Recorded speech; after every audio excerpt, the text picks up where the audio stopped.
오늘 말씀은 누가복음 5장 27절에서 39절입니다. 좀 긴데 그래도 좀 읽어보십시다. 이럴 때 아니면 잘 읽어볼 기회가 없을 수도 있는데 미안합니다. 자, 전체 읽어봅시다. 그 후에 예수께서 나가사 레위라 하는 세리가 세관에 앉아 있는 것을 보시고 나를 따르라 하시니 그가 모든 것을 버리고 일어나 따르니라. 레위가 예수를 위하여 자기 집에서 큰 잔치를 하니 세리와 다른 사람이 많이 함께 앉아 있는지라. 바리새인과 그들의 서기관들이 그 제자들을 비방하여 이르되 너희가 어찌하여 세리와 죄인과 함께 먹고 마시느냐. 예수께서 대답하여 이르시되 건강한 자에게는 의사가 쓸데없고 병든 자에게라야 쓸데있나니 내가 의인을 부르러 온 것이 아니요 죄인을 불러 회개시키러 왔노라. 그들이 예수께 말하되 요한의 제자는 자주 금식하며 기도하고 바리새인의 제자들도 또한 그러하되 당신의 제자들은 먹고 마시나이다. 예수께서 그들에게 이르시되 혼인집 손님들이 신랑과 함께 있을 때에 너희가 그 손님으로 금식하게 할 수 있느냐. 그러나 그날에 이르러 그들이 신랑을 빼앗기리니 그날에는 금식할 것이니라. 또 비유하여 이르시되 새 옷에서 한 조각을 찢어 낡은 옷에 붙이는 자가 없나니 만일 그렇게 하면 새 옷을 찢을 뿐이요 또 새 옷에서 찢은 조각이 낡은 것에 어울리지 아니하리라. 새 포도주를 낡은 가죽 부대에 넣는 자가 없나니 만일 그렇게 하면 새 포도주가 부대를 터뜨려 포도주가 쏟아지고 부대도 못 쓰게 되니라. 새 포도주는 새 부대에 넣어야 할 것이니라. 묵은 포도주를 마시고 새 것을 원하는 자가 없나니 이는 묵은 것이 좋다 함이니라. 아멘.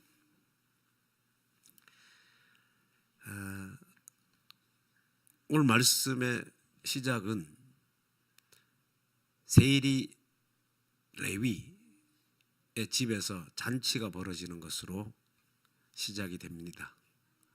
마태복음에는 평행 본문이 있는데 이 세리가 오늘 본문에서는 레위라고 이름하고 있지만 마태예요. 마태. 같은 사람입니다. 그 당시에 세리는 여러분들이 아시는 대로 인간 취급을 못 받습니다. 탈무드에는 세리는 죽여도 괜찮다고 나올 정도예요. 그리고 세리가 하는 이 법정에서의 증언은 인정되지 않습니다. 그야말로 세리는 죄인으로 취급해요, 유대인들은. 그래서 오늘 본문에 세리가 누구와 함께 예수님과 함께 식사합니까? 죄인들. 세리가 지금 예수님을 만났는데 예수님이 불렀고 예수님을 만나고 나니까 너무 감격하고 좋아가지고 자기가 그 유대인들에게 어떤 대접을 받고 있었다는 걸 본인이 그렇게 실감하고 살고 있었기 때문에, 그런데 예수님이 자기를 불러줬으니 너무 좋아가지고 큰 잔치를 베풀었습니다. 손님도 많이 초청했는데 뭐 손님이라 할까 해봐야 예수님과 예수님의 제자들, 그 다음에 뭐 세리니까 세리 친구들, 그 다음에 다른 죄인들, 뭐 유대인들이 봤을 때, 바리새인들이 봤을 때, 서기관들이 봤을 때는 다른 죄인들 모임이에요. 거기서 지금 큰 잔치가 벌어졌습니다. 바리새인들이 볼 때 30절에 보면 이렇게 말하죠. 너희가 어찌하여 세리와 죄인들과 먹고 마시냐. 먹고 마시냐. 지금 세례 요한의 제자들도 그렇고 바리새인들의 제자들도 금식한다. 지금 자주 금식하는데 어찌하여 니네 제자들은 먹고 마시냐. 주님 뭐라고 대답하시죠? 신랑하고 같이 있는데 어떻게 손님 보러 당신 금식하시오 이렇게 말할 수 있냐. 이스라엘에서는 이 잔치가 하루에 끝나는 것이 아니라 좀 한 일주일 정도 한다고 해요.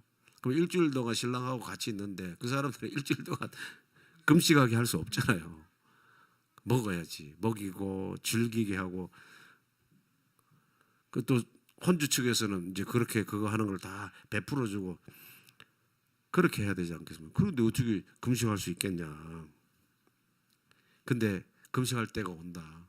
신랑을 빼앗길 때가 온다는 겁니다. 그때 금식해. 지금은 다른 말로 신랑과 함께 있는데 어떻게 금식할 거냐는 거예요. 그러면서 비유로 새 옷 잘라가지고 헌옷에다가 붙여가지고 기워가지고 새 옷을 헌옷 만들 수 있냐는 거예요. 그러면 둘 다 찢어지는 거죠. 새 옷이 헌옷 땡길 거 아니에요. 신축성이 있으니까. 둘 다 못 쓰게 되는 겁니다. 또 37절에 보면 새 포도주를 낡은 가죽 부대에 담을 수 없다는 겁니다. 여러분 아시는 것처럼 당시에는 이 물을 담는 이제 그릇이라는 게 지금처럼 뭐 플라스틱이나 우리 뭐 페트백이라는 거 뭐 그런 것처럼 유리병이나 이런 게 구하기가 쉽지 않을 때잖아요. 그거 어떻게 해야 합니까? 짐승을 잡아가지고 염소를 잡았어. 그러면 싹 털을 다 벗겨내고 안에 가죽 내피 있잖아요. 내 가죽 있을 거 아니에요. 거기에 있는 내장들을 싹 걷어내고 그 형태 그대로 해가지고 구멍 난 데 있겠죠. 거기만 묶는 겁니다. 그럼 그거를 물을 담거나 술을 담는 용기로 쓰는 거죠. 옛날에는 그렇게 했습니다. 근데 이 가죽이다 보니까 시간이 지나면 어떻게 될까요?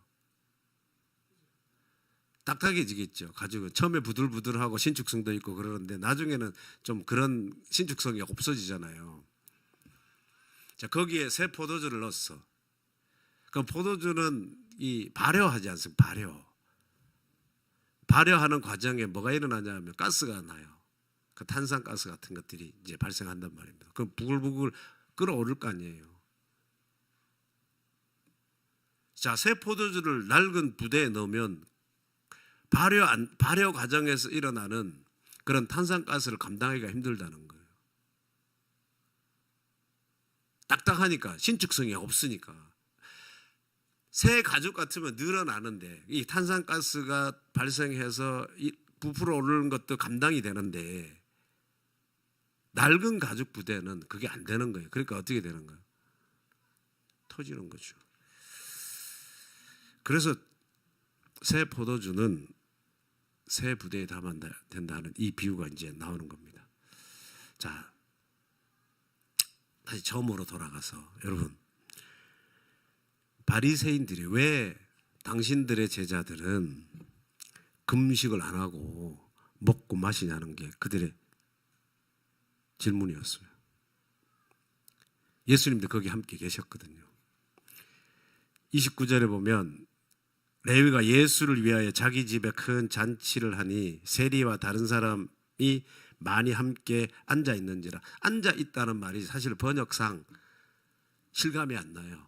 앉아 있는 게 아니에요. 여러분 성경에 그 혹시 뭐라고 써져 있어요? 여러분 성경에 뭐라고 써져 있고 그 밑에 혹시 그 각주 같은 거 달려 있습니까? 앉아 있는지라에 1번이라든 2번 달려 있어요. 제가 가지고 있는 성경에 달려 있거든. 각주 있습니까? 없어요. 그 앉아 있다는 말이 진짜 가만히 식탁에 앉아 있는 것이 아니라 영어 성경에도 보면 기대어 눕다 뜻이에요. 잔치가 베풀어졌는데 지금 이렇게 누워서 턱도 개고 비스듬히 누워 있는 말이에요. 비스듬히 누워 있다는 말이에요. 그 헬라어 원어가 그렇다는 거. 카타 카이마이. 그 영어 성경에도 보면 그 ESV라고 하는 영어 성경에도 보면 리클라이닝이라고 돼 있어요. 그러니까 이게 비스듬히 누워 있는 거. 이게 본래 그냥 누워 있는 게 아니고 이게 본래 이 시대에는 가장 친밀하고 큰 잔치가 베풀어질 때는 여유 있게 다 들어 누워가지고 먹는 게 잔치였습니다. 여러분 로마 그 영화들 한번 영화 혹시 그 시대의 영화를 한번 보신 분들 기억하실지 모르지만 보면 연회가 베풀어지면 식탁에 앉아서 먹는 것이 아니라 다 비스듬히 들어 누워 있는 형태로 식사를 하고 있어요. 이거는 무슨 뭘 의미하냐면 세리는 죄인 취급받던 사람인데 예수님이 동등한 친구 관계에서 존귀한 손님으로 여겨주고 당신이 또 손님으로 대접을 받으면서 그 집에서 큰 잔치가 일어나는 거예요. 바리새인들이 볼 때는 굉장한 충격적인 사건입니다. 아예 유대인들이 그 집에 들어가면 안 되는 집이에요. 들어가서도 안 되는 집에 들어가서 모여서 하는 사람들의 구성원들을 보니까 다 죄인이고 다 세리들이야. 그 사람들이 만진 것도 만지면 안 되거든. 유대인들은 죄인들이 만진 것에 만지면 안 되고 죄인들이 앉은 자리에 앉으면 안 돼요.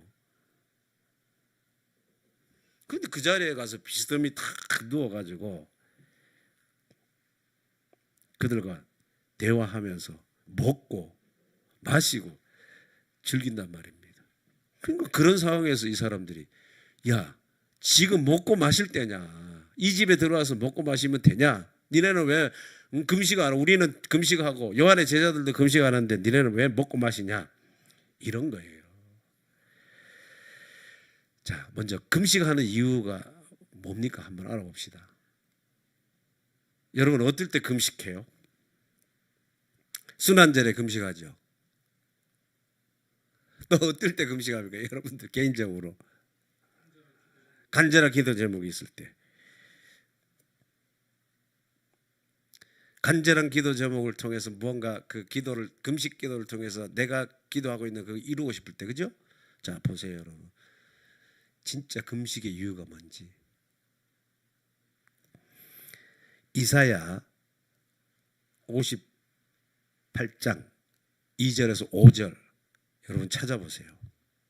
이거는 꼭 나중에 메모해 두셨다가 잘 기억하시면 좋겠어요. 말씀이 그때마다 말씀이 잘 기억되면 좋겠어요. 금식의 이유가 뭔지를 이사야 58장 2절에서 5절. 먼저 2절 다 같이 읽어볼게요. 시작. 그들이 날마다 나를 찾아 나의 길 알기를 즐거워함이 마치 공의를 행하여 그의 하나님의 규례를 저버리지 아니하는 나라 같아서 의로운 판단을 내게 구하며 하나님과 가까이 하기를 즐거워하는도다. 보세요. 이제 3절 시작. 우리가 금식하되 어찌하여 주께서 보지 아니하시오며 우리가 마음을 괴롭게 하되 어찌하여 주께서 알아주지 아니하시나이까. 보라, 너희가 금식하는 날에 오락을 구하며 온갖 일을 시키는 도다. 보라, 너희가 금식하면서 논쟁하며 다투며 악한 주먹으로 치는도다. 너희가 오늘 금식하는 것은 너희의 목소리를 상달하게 하려는 것이 아니니라.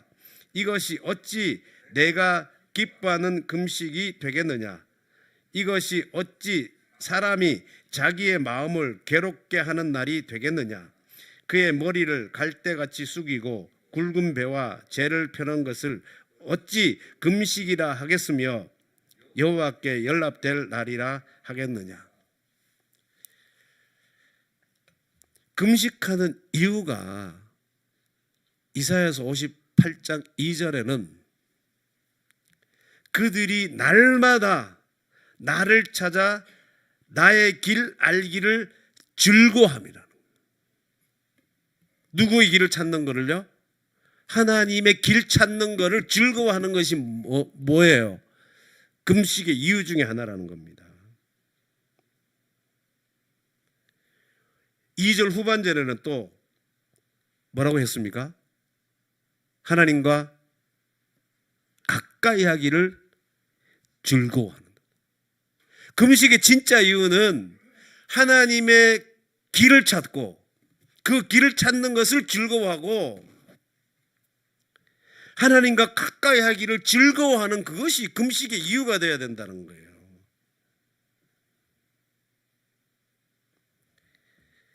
그러니까 예수님께서 보실 때에 지금 바리새인들이 뭐 자기들이 금식 왜 제자들 비난하면서 왜 제자들 금식 안 하냐 먹고 마시고 그럴 때 예수님이 보실 때는 야 금식의 진짜 이유가 뭔데 왜 금식해야 되는데 그 얘기예요. 예수님이 보실 때는 금식이 하나님과 가까이함이라는 이 이사야의 말씀처럼 하나님의 길이 누굽니까? 하나님의 길이 곧 누구예요? 예수님. 그러면 하나님을 가까이 할 수, 금식의 이유가 하나님을 가까이 함을 즐거워하는 거라 그러는데 하나님을 가까이 할 수 있는 그 즐거움을 가질 수 있는 길이 예수님이고 그 길이 예수이시고 그 길에 하나님과 가까이 할 수 있는 즐거움을 가질 수 있는 그 길이 바로 예수님 자신이잖아요. 하늘에서 내려오신 예수님 자신이 바로 길이고 그 길에서 하나님을 가까이 할 수 있는 길이 바로 예수님 자신이란 말입니다. 그러니까 그 길이시고 하나님의 길이고 하나님을 가까이 할 수 있는 길인데 그 길이 지금 어디에 있는 거예요? 바로 앞에 있잖아. 그들과 함께 있는데 그러면 금식의 이유가 하나님의 길을 즐거워하는 거고 하나님을 가까이 하는 것을 즐거워하는 것이 금식의 이유라면 길이시고 가까이 함의 길이신 하늘에서 내려오신 그 하나님 예수 자신이 지금 그들 앞에 있는데 금식할 때가 아니라는 거예요.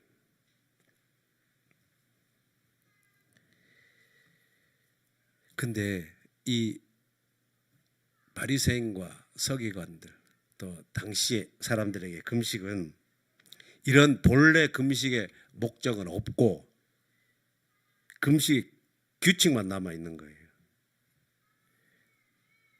자, 그 금식의 규칙만 남아 있다는 게 뭐냐 하면 여러분 1세기에 유대교에서는 금식이 굉장히 경건 훈련에 있어서 빠지면 안 되는 3대 요소 중에 하나예요. 그거 혹시 알고 계시나요? 처음에 금식이고요. 그 다음에 뭘까요? 구제. 그 다음에 뭐예요?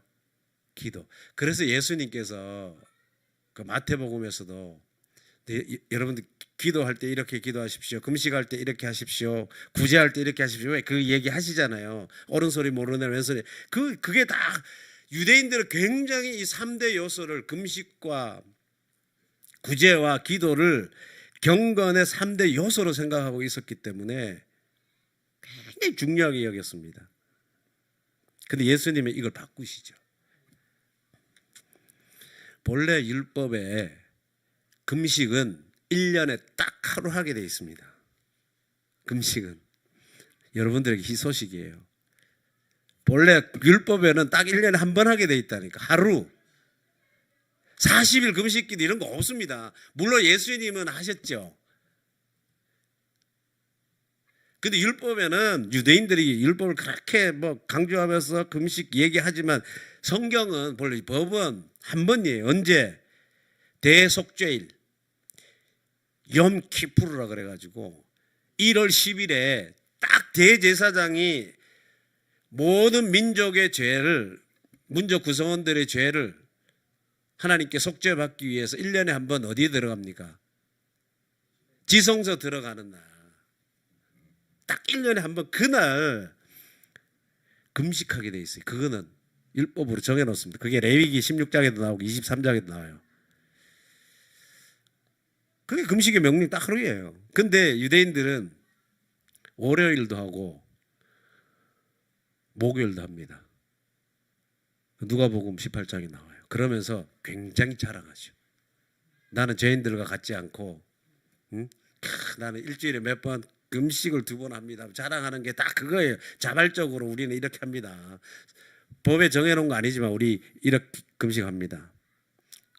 그리고 또 막 국가의 재난이나 어려운 일 있을 때 또 애통해야 될 때가 있을 때 금식을 선포하고 물론 이제 그런 게 나오잖아요. 금식을 그 여호사밧 왕도 금식을 선포하고 백성들에게 금식 선포하고 기도하라고 그러고 그런 간헐적으로 그런 게 나오기는 하지만 율법에는 딱 1년에 한 번 하게 돼 있다는 거예요.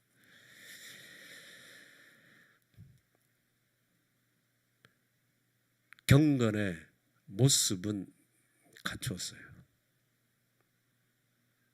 내용이 없는 거예요. 금식이 목적이 뭐라 그랬죠? 하나님의 일을 하나님의 길 아는 거를 즐거워하고 하나님 가까이 함을 즐거워하는 게 금식의 목적이 돼야 되는데 그냥 모양만 있는 거예요. 근데 그들이 볼 때는 반대야. 예수님의 제자들 경건의 모양이 없어. 해야 되는데 지금 분명히 금식해. 우리는 금식하는데 일주일에 2번. 예수님의 제자들이 지금 죄인들과 함께 들어가면 안 되는 집에 들어가서 먹고 마신단 말입니다.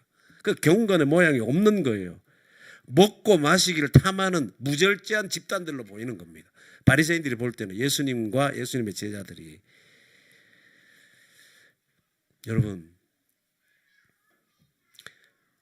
교회에서 소위 어떤 사람들을 신앙이 좋다 그래요? 여러분, 새벽기도 열심히 나오는 사람, 또 절야기도 열심히 하는 사람, 주일 성수는 기본, 그죠? 주일 성수는 기본이고 거기에다가 플러스 새벽기도 나오고 뭐 철야하고 헌금 많이 하고 또 그중에 그냥 그것만 가지고는 안 되죠. 한국 교회에서는 잘한다 그러려면 뭐 주중에 또 하는 모임에 또 한두 개 정도 끼어 있어야지. 뭐 성경 공부 한다든지 소그룹에서 성경 공부 한다든지 그다음에 봉사활동 한다든지 하고 더 하는 사람 중에는 뭐 어디 선교 여행도 좀 단기 선교도 좀 갔다 오고 이런 사람들 신앙이 좋은 사람이라고 우리가 생각을 했습니다. 교회에서 일꾼 뽑을 때도 보면 이런 열심히 내는 사람들을 다 뽑으려고 해요. 얼마나 좋아요. 예배 열심히 나오지, 헌금하지, 봉사도 잘하지. 그러니까 이 사람 교회 섬길 수 있는 딱 적임자다. 그래서 뽑잖아요. 근데 여러분 이거 아셔야 해요. 그런 열심 그 자체가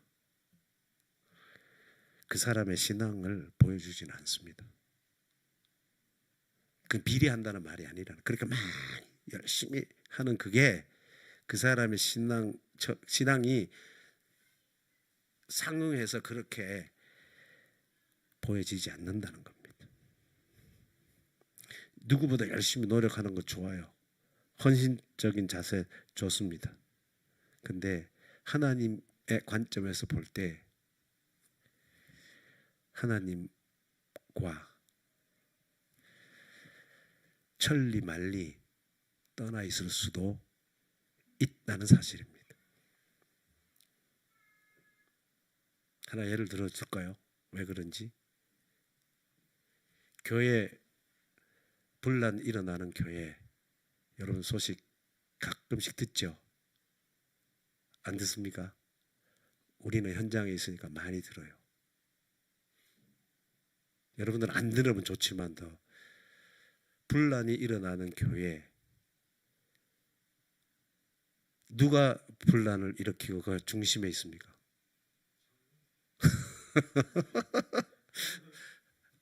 우리 최집사님네 어머니 출석하는 교회도 보세요. 우리 최집사님 얘기해 주셨거든. 어머니 나가시는 교회 핵 중심에 목사가 있어요.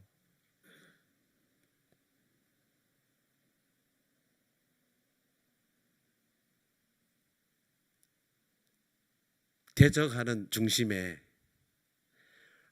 주일 교회도 안 나오시고 하라면 헌금도 안 하고 뭐 이런 사람이 목사님 나가셔야 됩니다. 이렇게 손가락질하면서 나가셔야 됩니다. 할까요?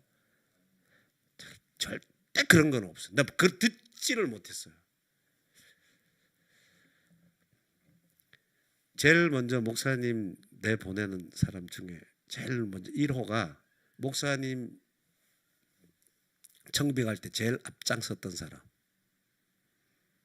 목사님 청빙에서 목사님 교회 들어오실 때 가방 들어줬던 그 사람들이 제일 먼저 앞장서서 목사님을 내보냅니다. 그런 얘기 정말 우리는 숱하게 듣습니다. 현장에서. 열심히 사람들이, 그러니까 너무 열심히라 뭐 교회를 사랑한, 본인들은 다 그렇지 뭐 교회를 사랑하는 마음이 크다 보니까 이제 그렇다고 하시겠죠.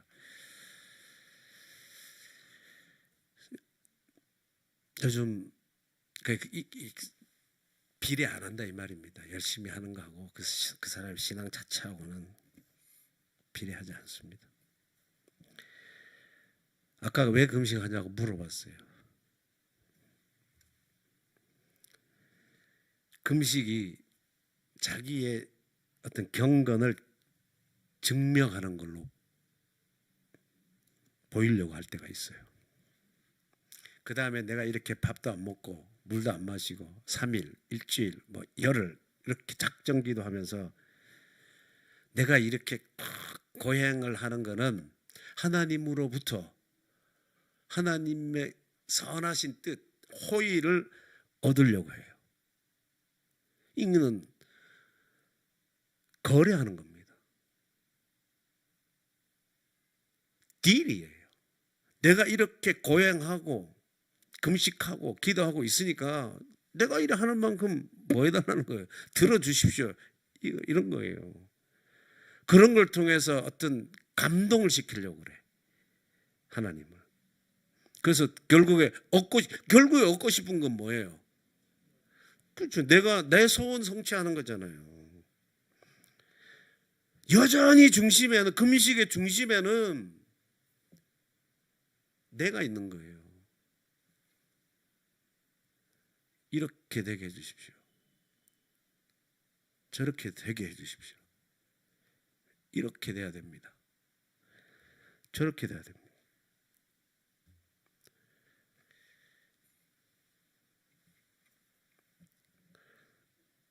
우리가 교회에서 일하는 여러 많은 일꾼들이 있지만 정말로 하나님의 전적인 주권에 자신을 맡기고 그 하나님의 은혜 안에서 그 일을 감당하기를 원하는 사람들이 얼마나 있습니까? 큰 교회도 그래 많지 않아요. 이렇게 말해도 과언이 아닙니다, 여러분. 여전히 마음속에 욕심이 있고 탐심이 있고 탐욕이 가득한 가운데 금식하고 기도하는 사람들이 많이 있습니다. 그렇게 해서 열심히 하는 사람들을 참 마음 아픈 거는 교회가 여전히 그런 사람들을 일꾼으로 뽑는다는 거예요. 세상에 집이 좀 있고 돈 좀 쓰는 사람, 좀 미안합니다. 정말 여지없습니다. 저도 많이 봤어요. 부목사로 있을 때도 보면 그런 사람들이 뽑혀요. 뽑힌다. 선거철 되면 그런 거 뽑는다, 이제 교회 그거 나가면 벌써 본인들이 잘 아니까 1, 2년 전부터 하는 게 보면 사람이 달라진다니까. 여러분, 금식 기도 이유가 뭐라고 했죠? 하나님의 길을 아는 것을 뭐 하는 거?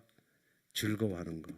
길을 아는 거를 즐거워하는 거예요. 그 길이 어떤 길인지 알 수 없지만 하나님이 가지고 계신 그 계획, 그 뜻을 아는 거를 뭐 한다? 즐거워하는 거. 그게 좋을지 안 좋을지는 몰라 일단 나한테. 근데 그 길이 좋아. 그 다음에 그 길에서 하나님을 가까이 함을 즐거워하는 거예요. 좀 전에 말씀드린 좋을지 안 좋을지 몰라요. 가는 길이. 좁은 길도 예수님께서 분명히 말씀하셨으니까 협착한 길이라고, 우리가 가는 길이 협착한 길을 가야 될 때도 있거든요. 근데도 거기에 하나님이 함께 하시는 길이라면 난 괜찮아 하면서 즐거워하는 게 이게 목적입니다. 근데 이 목적을 자꾸 잊어버리고 내 배를 채우기 위한 수단, 내 욕망, 욕구를 채우기 위한 수단으로 금식하고 하나님의 이름을 부르고, 이런 거 안 된다는 거예요.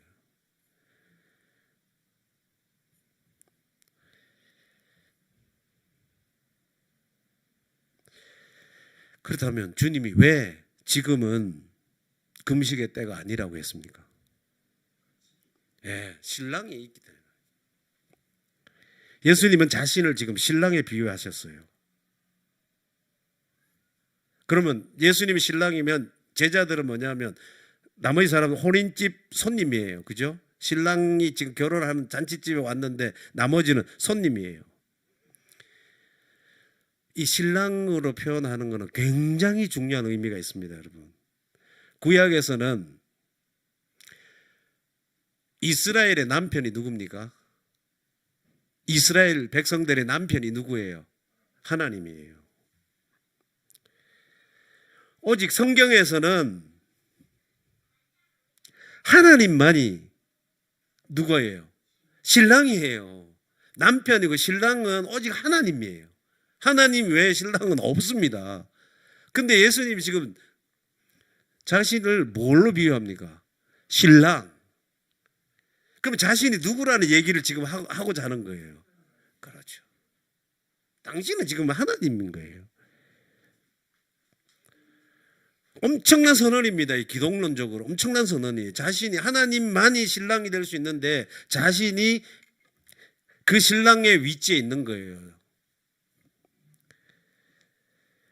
그러면 결혼식에 지금 만약에 잔치가 베풀어졌는데 신랑이 함께 있는데 축제의 시간인데 금식할 수 있습니까? 없지. 그러니까 축제는, 지금 결혼식은 금식이 금지된 축제의 시간이에요. 금식은 부재의 시간이 아니라, 부재 없는 시간이 아니라 금식은 지금 임재의 시간이란 말입니다. 하나님이 임재하시는 시간이에요. 지금 결혼식은. 지금 이거는 뭘 말하냐? 구원의 새로운 시대가 왔다는 거예요. 예수님이 함께 하심으로 새로운 잔치가 시작이 되었고 새로운 시대가 왔는데 새로운 시대는 금식하면 안 되죠. 애통하고 슬픔을 상징하는 금식을 통해서 그런 시대적인 착오로 일어나면 안 된다는 거예요. 그때가 올 거라는, 그때는 신랑을 빼앗길 때가 올 거야 그랬어요. 그때는 뭐 하라 그랬어요? 이게 신랑을 빼앗길 때가 온다. 이거는 순환 예고입니다. 어떻게 보면 우리가 순환 예고를 제일 첫 번째 순환 예고를 우리 수요에서 성경 공부할 때 언제라고 했습니까? 가이사라 빌립보에서 주는 그리스도시요 살아계신 하나님의 아들이라고 할 때 주님이 이제 십자가에 달려 죽을 걸 말씀하셨잖아요. 십자가에 달려 죽으실 것을 명시적으로 말씀하신 첫 번째 순환 예고는 그게 맞고, 이거는 신랑이 빼앗길 때라는 이 말은 억지로 빼앗긴다는 거거든요. 다른 사람에 의해서 빼앗길 때가 오는데 이거는 암시적인 첫 번째 순환 예고예요.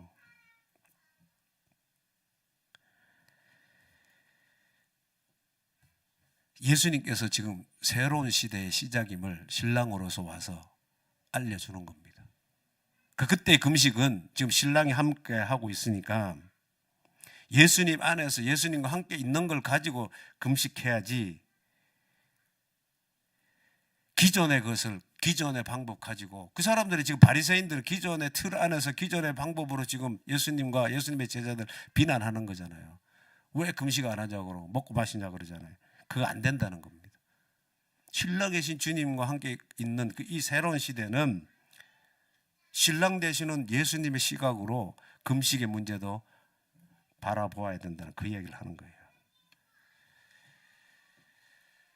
금식은 하나님의 의도를 바꾸려고 하는 시간이 아닙니다, 여러분. 3일을 하고 5일을 하고 10일을 해서 하나님이 생각하고 있는 계획을 바꾸려고 하는 시간이 아니라 나를 비우는, 그래서 하나님이 들어오시도록, 하나님이 가까이 할 수 있도록 하는 공간을 만드는 시간이에요. 내가 내 삶의 주인임을 강요하는 시간이 아니라 그래서 이렇게 돼야 됩니다, 저렇게 돼야 됩니다가 아니라 하나님이 내 삶의 중심이십니다라고 하는 것을 기억하는 시간입니다. 그러니까 금식을 한다는 것은 그거를 그렇게 기억하면서 가장 하나님께 가까이 가기 위한 적극적인 사랑의 행위예요.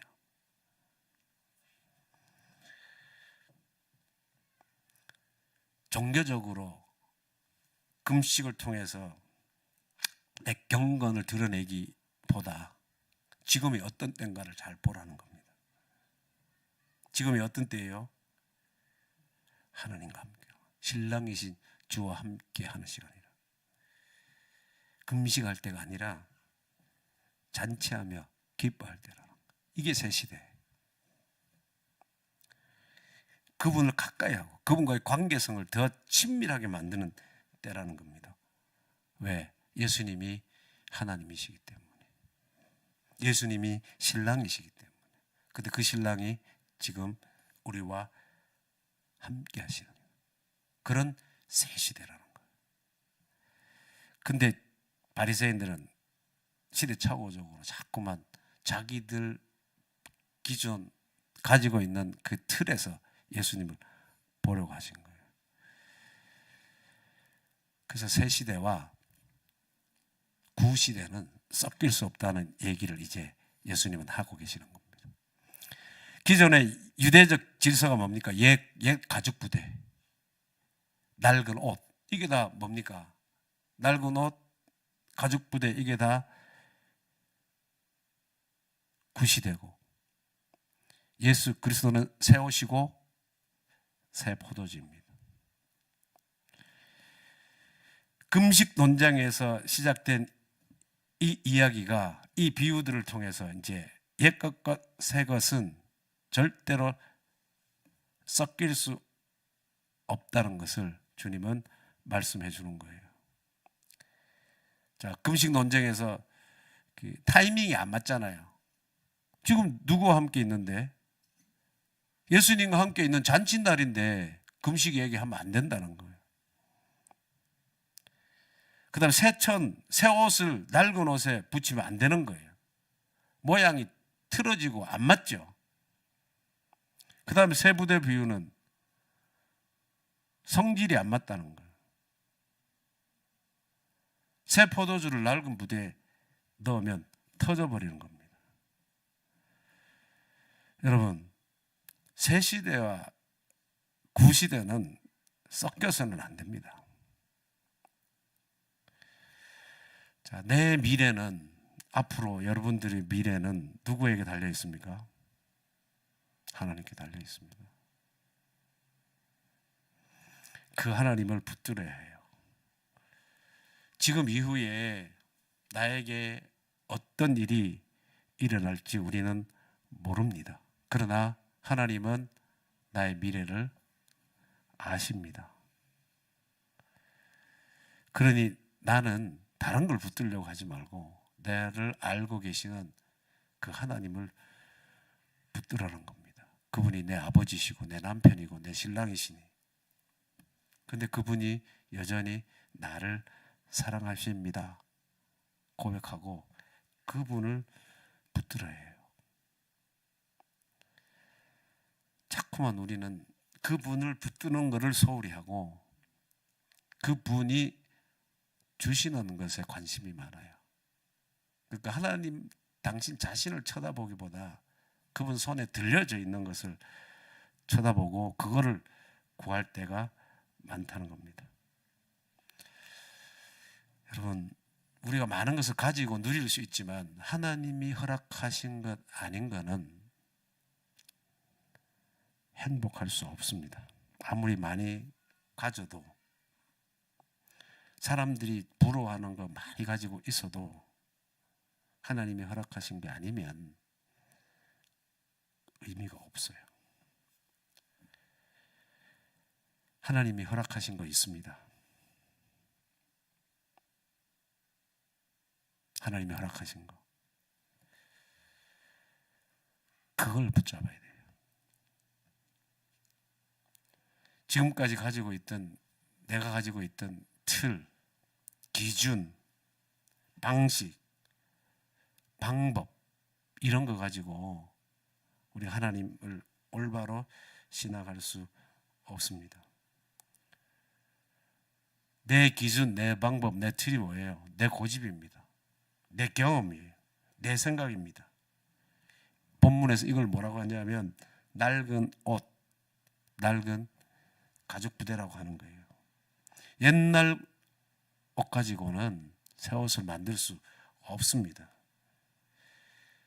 옛날 부대 가지고 새 포도주를 담을 수는 없습니다. 그래서 어떻게 해야 돼요? 깨뜨려야지. 옛날 거는 깨뜨려 버리셔야 되는 거예요. 어떻게 깨뜨릴 수 있을까요?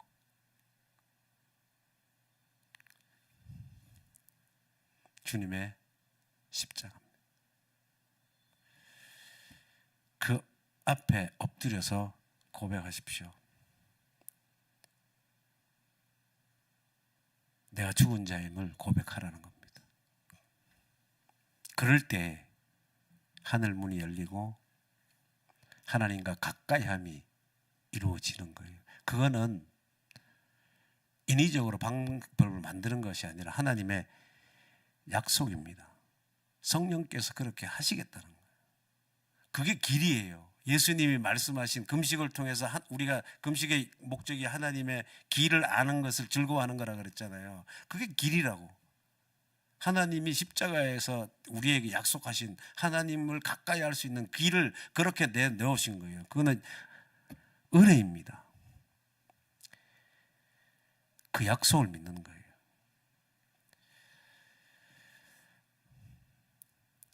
여러분, 신랑과 함께 하고 싶으십니까? 신랑과 함께 하고 싶은 신부에게는 다른 거 필요 없습니다. 누구만 있으면 돼요? 신랑만 있으면 되는 겁니다. 신랑만 챙겨야지. 신랑만 보면 되지. 신랑만 기쁘게 해드리면 되지. 신랑과 함께 있는 사람이 뭘 그렇게 많은 것에 신경을 써야 해요? 그럴 필요 없습니다, 여러분. 주님은 분명히 우리의 신랑 되시는 분입니다. 우리는 그 신랑과 함께하는 신부예요. 그러면 그 신랑과 함께 하려면 신랑을 향한 마음이 새로운 마음으로 바뀌어야겠죠. 그러니까 구세대, 구시대의 그런 낡은 옷이나 낡은 부대로는 안 된다는 겁니다. 새 마음으로 신랑 대신 그분을 맞이해야 돼요. 그러면 새 마음이 뭡니까, 여러분? 새 마음이 뭐예요? 어려운 거 없습니다. 신랑 만나기 전에 내가 알고 있던 사람과 뭐 해야 돼요? 그렇지. 아니, 결혼할 사람이 지금 신부가 자기 옛날 애인 얘기하면 되겠어요? 신랑 만나기 전에 좋아했던 것 뭐 해야 돼요? 바꿔야지. 하여튼 신부로서 새 신랑을 맞이하기 위한 마음가짐은, 새 마음은 옛날에 그 사람을 만나기 이전에 가지고 있던 그것들을 싹 지워야 해요. 옛날 애인 생각하면 안 되고, 옛날 애인하고 놀러 갔던 거 다시 가고 싶다 그러고 이런 소리 하면 안 되고, 여전히 그 옛날 거하고 관계했던 것들을 더 좋아하면 사로잡혀 있으면 안 된다는 겁니다. 싹 정리해야 돼요. 컴퓨터 포맷 새로 하듯이 리셋하는 거예요, 새로. 그래서 뭐라고 해야 되냐면 이제 이 사람만 있으면 된다. 네? 이 사람만 있으면 된다. 이렇게 돼야 된다는 겁니다. 이게 새옷 새 부대가 되어 새 포도주를 담는 사람이 되는 겁니다. 여러분 이번 대림절 기간 두 번째 주간에 이렇게 한번 싹 리셋해서 포맷을 다시 한번 해서 누구로 채워지는? 하나님으로 채워지는 나의 신랑 되신 예수 그리스도 당신이면 됩니다. 이러한 신부의 마음으로 한번 이번 주간 우리 살아낼 수 있기 바라요. 기도합니다. 하나님 고맙고 감사합니다. 이 땅에 우리의 신랑 되시기 위해서 오신 그 예수 그리스도를 내가 이제 신부로서 진심으로 새 마음으로 맞이하기를 원합니다. 이전에 알았던 모든 것들이 지워지게 하시고 이제 나의 신랑 되시는 주님 한 분 당신이면 됩니다. 나는 신랑만 있으면 됩니다 하는 이 마음 품게 하여 주시옵소서. 이번 대림절 이 두 번째 기간이 이 마음을 마음속에 품게 되는, 그래서 신랑만 봄으로도 얼마든지 즐거워할 수 있는 그 삶 되게 하여 주옵소서. 예수님의 이름으로 기도하옵나이다. 아멘.